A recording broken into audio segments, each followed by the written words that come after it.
नए corona virus की 2 मुमकिना अलामात सामने आ गई हैं। तिबी माहिरीन ने कहा है कि सूंघने की हिस्स खत्म हो जाना नए नोवल कोरोना वायरस से होने वाली बीमारी कोविड-19 की अलामत हो सकती है। ये दावा बरतानिया में होने वाली एक तहकीक में सामने आया।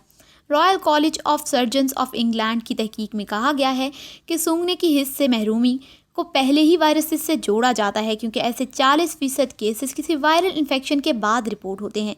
तहकीक के बाद मुतअद्दिद ममालिक में कोविड-19 के मरीजों के डाटा में इजाफे से ठोस इशारा मिलता है कि बेशतर मरीजों को इस मर्ज की अलामात के दौरान सूंघने की हिस्स से महरूमी का सामना भी होता है। दर हकीकत बेशतर औकात तो ये सब पहले नमूदार होने वाली अलामतें हो सकती हैं, जिसके बारे में अभी कहा जाता है कि बुखार सबसे पहले और आम तरीन अलामत है।